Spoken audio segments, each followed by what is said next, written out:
조갑제 TV 시청자 여러분 안녕하십니까. 2019년 7월 23일 밤 11시입니다. 오늘 동해에서 일어난 사건은 문재인 정권의 안보 외교가 실패하면은 대한민국이 사나운 나라들 사이에서 고립된다는 것을 아주 상징적으로 보여주었습니다. 중국과 러시아 군용기가 방공식별구역을 들락날락했고, 러시아 군용기 한 대는 독도상공, 즉 우리의 영공을 침범을 했습니다. 여기에 대해서 우리 공군기가 출동해서 경고사격을 했습니다. 영공 침범한 데 대한 경고사격은 처음 있는 일입니다. 여기에 끝나지 않고 북한 매체는 김정은이 동해에서 작전할 신형 잠수함을 공개를 했는데 3,000톤급으로 보이고, 이것은 핵탑재 미사일을 발사할 수 있는 잠수함으로 추정이 됩니다. 여기에 일본도 끼었습니다. 일본도 대응 출격을 했다. 왜냐? 독도를 자기 땅으로 주장하므로 독도를 침범한 러시아 군용기에 대응해서 출격을 했다라고 밝히면서 한국 정부가 왜 대응 사격을 하면서 우리의 영공에서 작전을 했느냐라고 한국 정부를 비판을 했습니다. 이것도 아주 이례적입니다. 그러니까 전체적으로 보면은 다 한국을 겨냥해서 중국과 러시아, 북한, 일본이 움직인 날로 기록될 것입니다. 여기에 대해서 우리 정부는 러시아 측에 항의를 했는데, 러시아 국방부는 우리는 침범한 적 없다 하면서 딱 잡아 뗐습니다. 물론 침범한 적이 있습니다. 한국이 과잉 대응을 했다, 이렇게 받아치고요. 중국은 또 어떻게 나오느냐? 중국과 한국은 이웃 나라인데, 카디즈, 이 방공식별구역은 다 비행의 자유가 허용된 것 아니냐? 그것을 지나갔다고 해가지고 왜 침범이란 용어를 쓰느냐? 이렇게 또 물고 늘어집니다. 이 방공식별구역은 영공은 아닙니다. 그러니까 비행기가 지나갈 수는 있습니다. 다만 사전에 통보하는 것이 관리로 되어 있는데, 우리 군은 사전 통보를 받지 못했다는 겁니다. 그럼 침범이 맞죠. 그런데 여기에 꼭 있어야 할 나라가 보이지 않습니다. 미국입니다. 미국이 그냥 수수방관하고 구경하고 있는 모습입니다. 기본 대결 구도는, 동북아의 기본 대결 구도는 중국, 러시아, 북한을 한 묶음으로 하고, 한국, 미국, 일본이 거기에 대한 대응 태세로서 동맹관계를 유지하고 있는데, 한일 관계가 나빠지니까 한국이 지금 이렇게 외롭게 된, 또는 어렵게 될 수 있는 처지를 이번 사건이 아주 상징적으로 보여주었다, 이렇게 평가가 됩니다. 구체적으로 들어가 보면은 우리 군의 발표를 소개하면 이렇습니다. 오늘 오전에 러시아 군용기 한 대가 독도 영공을 2차례나 침범, 우리 군이 F-15K와 F-16을 출격시켜 경고사격을 했다, 이렇게 발표를 했습니다. 그러니까 3시간여 동안 우리 공군과 중국, 러시아 군용기가 일종의 대치 상황을 연출을 했다는 거죠. 이 방공식별구역, 카디즈라는 이 방공식별구역을 침범한 중국 군용기 2대는 H-6 폭격기고, 러시아 군용기 2대는 Tu-95 폭격기, 그리고 독도상공을 침범한 러시아 군용기는 A-50 조기 경보 통제기라고 그는 밝혔습니다. 이거 민간 항공기가 아니고 군용기가 훈련 중에 아마 러시아와 중국이 합동훈련을 한 것 같습니다. 합동참모본부에 따르면 중국 군용기 2대가 오전 6시 44분과 7시 49분 동해에서 카디즈로 진입했다가 이탈했습니다.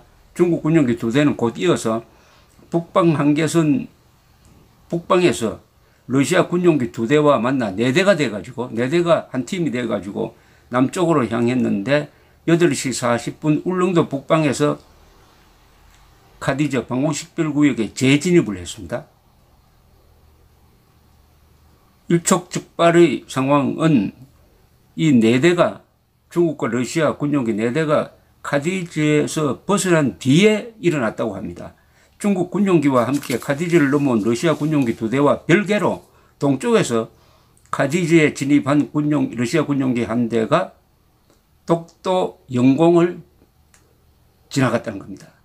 이에 대형 출격한 우리 공군기가 차단 기동을 했으며 플레어 섬광탄입니다. 섬광탄을 쏘고 경고 사격을 했다. 경고 사격은 비행기가 날아가는 방향으로 그 앞을 향해서 사격을 하는 겁니다. 물론 조준 사격하고 다르니까 이게 위험하지는 않습니다. 군은 경고 사격은 1차 침범 시에서는 80여 발, 2차 침범 때는 280여 발을 쐈다. 이렇게 발표를 했습니다. 우리 영공 침범은 다른 나라 비행기에 의한 그것도 군용 비행기에 의한 우리나라 영공은 처음이며 물론 경고 사격도 처음입니다. 한편 러시아 폭격기가 독도 인근 영공을 침범했을 때 일본의 자위대 군용기도 대응 출격을 했다고 스기 요시히데 관방장관이 오늘 정례 기자회견에서 밝혔습니다. 그러면서 한국 군용기가 경고 사격을 한 것은 다케시마 독도입니다. 다케시마 영유권에 관한 우리 입장에서는 도저히 받아들일 수 없는 일이다. 한국에 강하게 항의하고 재발 방지를 요구했다. 이렇게 나왔네요.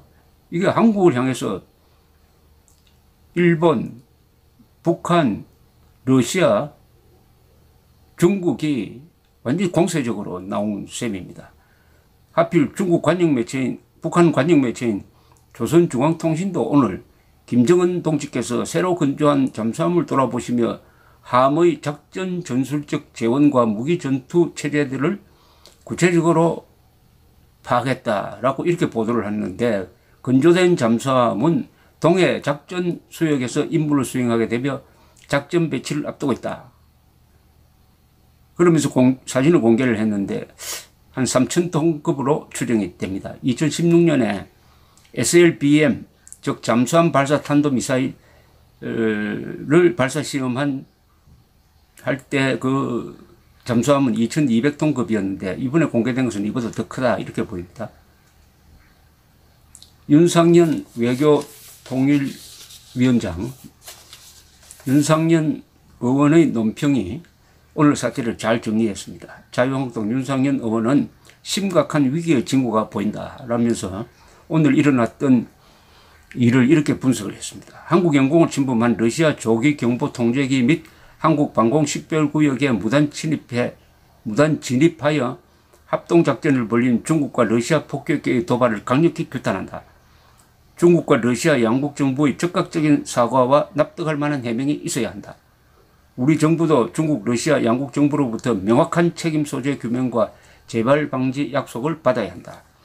중국, 러시아 전투기 5대가 한국 영공과 카디저 방공식별구역을 3시간 이상 동안이나 흩뜨리고 다니며 독도 영공에 침범할 때까지 우리 군의 대응이 적절했는지에 대해서도 철저한 조사가 이루어져야 한다. 특히 군이 독도 영공을 침범한 러시아 조기 경보 통제기 한 대에 대해서만 전술 조치를 했을 뿐 다른 러시아 폭격기 2대와 카디즈에 진입한 중국 폭격기 2대 등 4대의 무단 침입자들에 대해서는 별다른 대응 조치를 취하지 않은 이유가 무엇인지도 규명되어야 한다. 중국 군용기는 작년에 8차례나 카디즈에 무단 진입했다. 거의 정례적 침입이었지만 정부는 아무런 조치다운 조치를 취하지 않은 채 방치하고 묵인해왔다. 그리고 기어이 중국 러시아 합동작전에 의하여 1953년 정전협정 이후 최초로 외국 전략정보기의 한국 영공 침범 사건이 일어난 것이다. 동북아에서 벌어지는 중국 러시아 대 미일 각축전에 한국의 링으로 이용되고 있는 형국이다.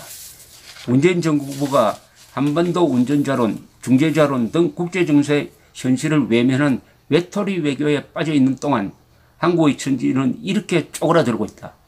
이러한 한국의 외교 입지 상실을 틈타 중국과 러시아는 한반도에 대한 영향적 투사를 강화하고 있지만 이를 제어할 한국과 미국과 일본의 협력 체제는 한일 관계가 사상 최악의 국면에 빠지면서 급격히 흔들리고 있다. 외교가 길을 잃고 군사적 도전에까지 직면하면 매우 심각한 위기의 징후라고 인식해야 한다. 정부 외교 안보력에 대한 전면 재정비가 시급하다. 아주 핵심을 잘 정리를 했습니다. 잘 정리를 했습니다. 문재인 정권의 외교 안보 전략은 오로지 김정은의 행복, 김정은의 안전을 위한 것이고 그것을 위한 것이라면은 대한민국 국가이익, 국민의 안전까지도 희생시키겠다는 그런 이상한 약간 정신병적인 그런 정세를 보여주었고 오늘 일어난 일은 그 총결산의 하나가 아니냐 생각이 듭니다. 외교에 실패하고 내부 단합에도 실패하면은 정권이 무너지는 경우가 종종 있다는 것을 이 전사라든지 역사에서 배워야 할 사람들이 바로 문재인 정권인데 일본을 적으로 돌려놓고 일본을 편든다든지 아니면은 문재인 정권을 비판을 하면은 이적 세력이다. 친일파다라고 하는 사이에 동해가 이렇게 짓밟히고 불안해졌습니다. 골목대장은 안 됩니다. 국제 무대에서 당당히 국가 이익을 지킬 수 있는 정부라야 국민이 안심하고 잘 수 있습니다. 감사합니다.